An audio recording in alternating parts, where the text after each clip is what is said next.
Good morning বন্ধুরা, welcome back to my channel SS blog. তো বন্ধুরা কেমন আছো? আশা করি তো খুব ভালো আছো। আমি আগে থেকে একটু ভালো আছি। তো দেখো বন্ধুরা, সারাদিন কী করি না করি তোমরা পুরো ভিডিওটা দেখতে থাকো। আই হোপ তোমাদের ভিডিওটি দেখতেও ভালো লাগবে। তো দেখো বন্ধুরা, আমি তো এখন বাজারটা যেতে পারছি না, তাই জন্য শ্বশুরমশাইকে বলেছিলাম একটু বাজার করে নিয়ে আসতে। তো দেখো বাজার করে নিয়ে এসেছি মুড়ি, টমেটো, সবজি টবজি, এগুলো লঙ্কা এগুলো নিয়ে এসেছি। এদিকে দেখো আলু পেঁয়াজ ব্যাগের মধ্যে আছে। তো এইসব বাজারগুলো আনতে বলেছিলাম, নিয়ে এসছে। তারপর দেখো এত বালতিতে পিঁপড়ে হয়ে গেছিলো, তাই জন্য এগুলো রোদে দিয়েছিলাম। তো ডিবে টিবেগুলো একটু পরিষ্কার করে নিয়েছিলাম, পিঁপড়ের জন্য এত জিনিসপত্র রাখাই যাচ্ছে না। তো তারপর দেখো আমি দুপুরে রান্নার জন্য রেডি হয়ে নিয়েছি। তো আজকে একটা রেসিপি বানাবো। তো রেসিপিটা কী বানাচ্ছি না বানাচ্ছি তোমরা দেখতে থাকো, দেখলে বুঝতে পারবে। তো দেখো তেলটা গরম হয়ে গেছে, এর মধ্যে দিয়ে দিচ্ছি মাছের মুড়ো। তো মাছের মুড়োটা আস্তে আস্তে ভাজা হোক। তো আজকে বানাচ্ছি, তোমাদেরকে বলিয়ে দিচ্ছি, আজকে বানাবো আমি ওই মুড়ি ঘন্ট। তো মাছের মুড়োটা দেখো খুব সুন্দর ভাজা হয়ে গিয়েছে। তো আস্তে আস্তে করে মুড়োটা ভাজা হয়ে গেলে ওকে আবার নামিয়ে নেব। তো দেখো মাছটা নামিয়ে নিয়েছি, এর মধ্যে দিয়ে দেবো একটা টুকরো টুকরো করে আলু কেটে নিয়ে রেখে দিয়েছিলাম, ওই আলুটা আস্তে আস্তে ভেজে নেব। তো ওর মধ্যে একটু ডাল তো দিয়েই দেবো, ডালটা দিলে একটু খুব ভালো হয়। তো তোমরা কীরকম বানাও আমি ঠিক জানি না, আমি তো একটু ডাল দিয়ে বানাই। তো ডালটা দেখো ডাল আলুটা ভেজে নিয়েছি। তারপর কড়াইতে তেল আবার একটু দিয়ে দিয়েছিলাম। তো তেলের মধ্যে দিয়ে দিলাম এলাচ, তেজপাতা, লবঙ্গ, জিরে, এগুলো ফোড়ন দিয়ে দিয়েছিলাম। তো ফোড়ন দেওয়ার পর এর মধ্যে দিয়েছিলাম পেঁয়াজ। তো পেঁয়াজটা আস্তে আস্তে করে ভাজবো। তো একটু লাল লাল করে ভেজে নেব, কারণ একটু ভালো করে না ভেজে নিলে হবে না, একটু আস্তে আস্তে করে লাল লাল করে ভেজে নেব। তারপরে আর বাদবাকি মশলাগুলো দিয়ে দেবো। তো তোমরা কেমন বানাও কমেন্ট বলবে। আমি আমার মতো করে বানাচ্ছি। তো আমি যেভাবে জানি আমি সেভাবেই বানাচ্ছি। দেখো তারপর দেখো এর মধ্যে দিয়ে দিলাম একটু আদা, রসুন, টমেটো।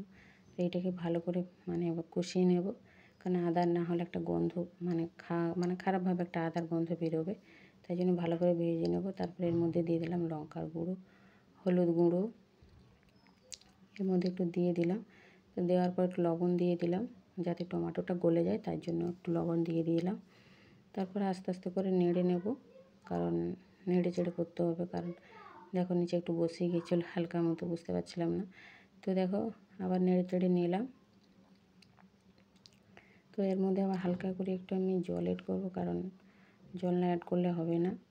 তো দেখো কত সুন্দর লাল লাল করে ভাজা হয়ে গেছে। তো আস্তে আস্তে করে তেল ছেড়ে এলেই বোঝা যাবে যে না মশলাটা কষানো হয়ে গেছে।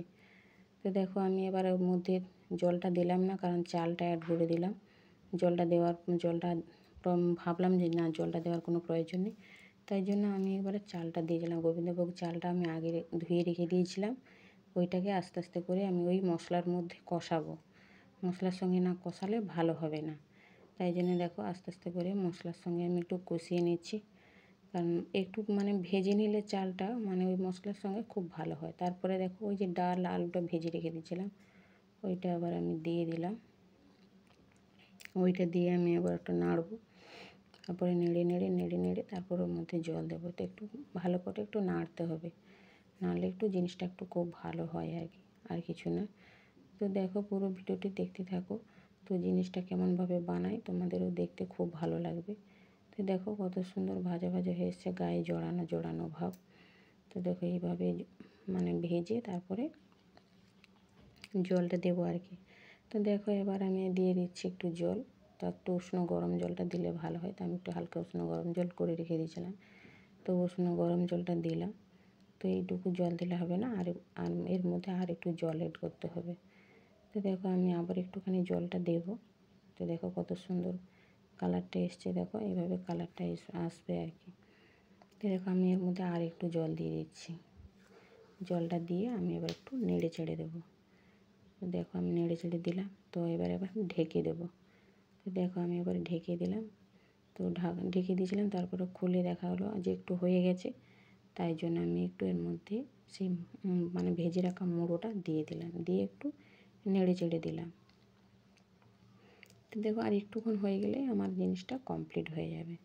তো দেখো এর মধ্যে আমি আবার দিয়ে দিলাম ঘি, কারণ লাস্টে একটু ঘিটা প্রয়োজন, ঘিটা না দিলে ভালো লাগবে না। ঘিটা অবশ্যই দিতে হবে ঘিটা। তো দেখো আমি ঘিটা দিয়ে দিলাম। তারপরে এর মধ্যে দিয়ে দেবো আবার একটা জিনিস, তোমরা দেখতে দেখো। তো এর মধ্যে জিনিসটা দিয়ে দিলাম একটু গরম মশলার গুঁড়ো। তো গরম মশলার গুঁড়ো আমি প্যাকেট নিয়ে এসেছিলাম, তোমরা বাড়িতে বানিয়েও দিতে পারো, মানে গোটা কিনে নিয়ে এসে আমি গুঁড়ো নিয়ে এসেছিলাম। তো দেখো আমি এর মধ্যে দিয়ে দিলাম একটু চিনি। চিনিটা একটা আলাদা টেস্ট তো লাগবেই, তার জন্য চিনিটা আমি অ্যাড করলাম। তো দেখো আমি আবার আস্তে আস্তে করে নেড়ে চেড়ে দিচ্ছি। এভাবে বানাবে, খুবই সুন্দর জিনিসটা, ভালো লাগে খুব। তো দেখো আমি আবার ঢেকে দিয়েছিলাম, তো আবার ঢাকার পর দেখো আমার জিনিসটা অলরেডি হয়ে গেছে। তো এইভাবে একটু ঝরঝরে করে বানাতে হবে। তো এইভাবে নামিয়ে রাখতে হবে, কারণ ও এমনিতেই বসে শক্ত হয়ে যায়। তো দেখো আমার জিনিসটা কমপ্লিট হয়ে গেছে, দেখো কত সুন্দর হয়েছে। তারপর দেখো দুপুরে রান্না টান্না করে খেয়ে দিয়ে একটু ঘুমিয়ে গেছিলাম। তো এমনিতে আমার শরীরটা খুবই খারাপ, প্রচুর খারাপ, আমি শুয়েছিলাম। ঘুম থেকে উঠে একটু বসেছি, মাথাটা ঘোরাচ্ছে তাও বসে আছি। আমাদের শাশুড়ি মা বললো যে তুমি একটু উঠে বসো, সবসময় শুয়ে থাকো না। তো উঠে বসলাম। তো দেখো এদিকে দেখো আমার মেয়েকে নিয়ে একটু খাতা সারাতে বসেছি।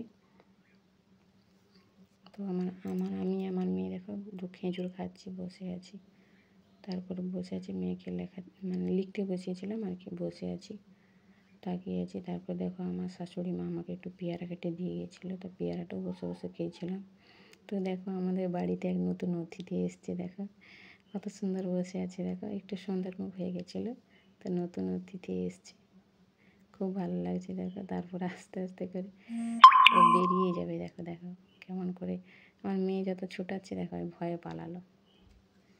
তো দেখো বন্ধুরা, বাড়িতে সন্ধ্যাবেলা একটু পিঠে বানাচ্ছিলাম। তো দেখো পুর পিঠে, আর ওই যে দেখো আমাদের পাশে প্যারা কী বলে, তো তোমাদের পাশে কী বলে আমি জানি না ঠিক। তো ওই পুর পিঠেটা আমি একটু দুধে সেদ্ধ করব, তাই জন্য পাশে দেখো দুধ বসিয়ে দিয়েছি। তো এইগুলো সন্ধ্যের খাবার বানাচ্ছিলাম, তো বানানো হয়ে যাচ্ছে। আর ভিডিওটি ভালো লাগে লাইক কমেন্ট শেয়ার সাবস্ক্রাইব করবে। Tata bye.